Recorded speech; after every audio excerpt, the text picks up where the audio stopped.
Assalamualaikum warahmatullahi wabarakatuh. Perkenalkan, saya Barwatun Ismail Hamidah, NIM 220201220003. Dari mahasiswa Magister Al-Halus Sosial Fakultas Syariah UIN Maulana Malik Ibrahim Malang.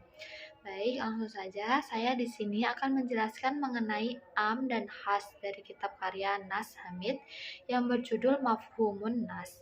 Dari kitab tersebut, saya menganalisis mengenai am dan has. Jadi, am menurut istilahnya sendiri adalah lafaz yang menunjukkan pada jumlah yang banyak dan satuan yang termasuk dalam pengertiannya dalam satu makna yang berlaku. Adapun yang dimaksud dengan satu makna yang berlaku yakni lafaz yang tidak mengandung arti lain yang bisa menggantikan makna tersebut. Sedangkan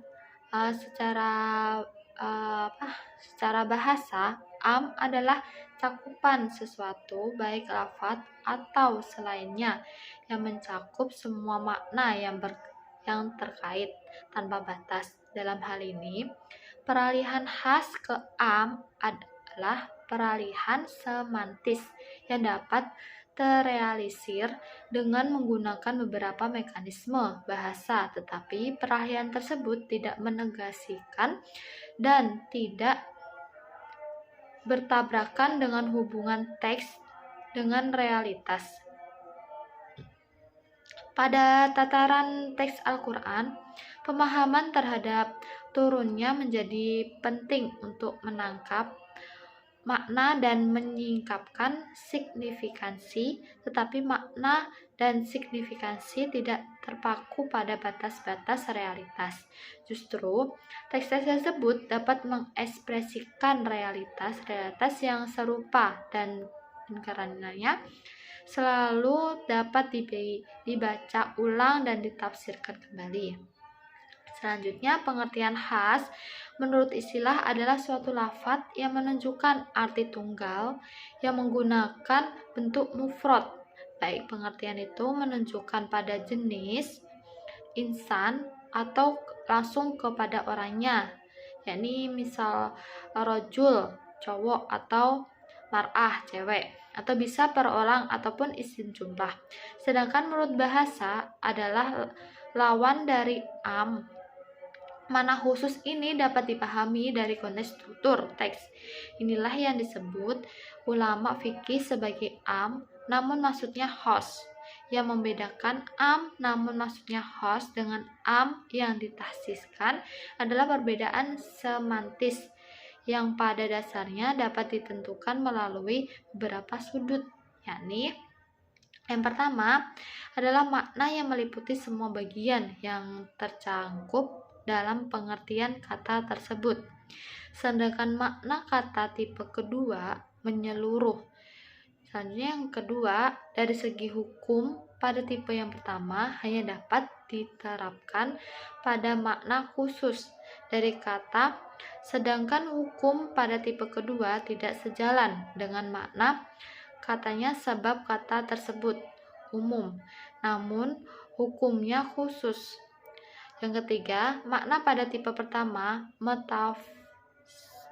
metaforis, sementara makna kata tipe kedua yaitu hakiki, makna sebenarnya. Yang keempat, bahwa konteks tahsis pada tipe pertama bersifat rasional, sementara pada tipe kedua bersifat verbal. Yang kelima, konteks rasional pada tipe pertama berkaitan dengan ujaran, sementara konteks verbal pada tipe kedua dapat berkaitan beberapa dalam satu teks dan dapat pula terpisah. Selanjutnya, adapun pengertian mutlak dan muqayyad.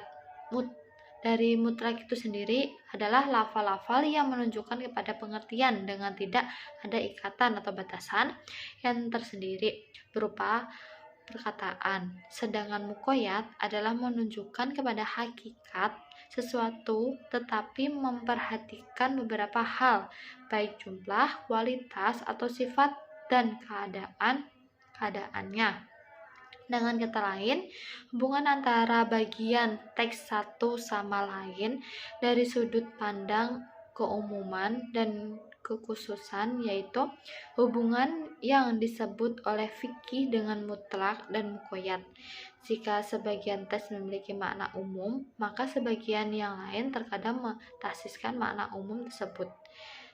Jadi, dari penjelasan mengenai am dan khas tersebut dapat disimpulkan bahwa yang dimaksud dengan lafadz am adalah lafadz yang menunjukkan suatu makna yang mencakup seluruh satuan yang tidak terbatas dalam jumlah tertentu. Sedangkan lafadz khas adalah lafadz yang menunjukkan arti yang tertentu, tidak meliputi arti umum. Dengan kata lain, khas itu kebalikan dari am, yakni lafadz yang diungkapkan untuk menunjukkan satuan maknawi tertentu, dan mutlak adalah menunjukkan kepada hakikat sesuatu tanpa ada suatu keterangan yang mengikatnya dan tanpa memperhatikan satuan serta jumlahannya. Sedangkan muqayyad adalah menunjukkan kepada hakikat sesuatu tetapi memperhatikan beberapa hal, baik jumlah atau kualitas atau sifat dan keadaan.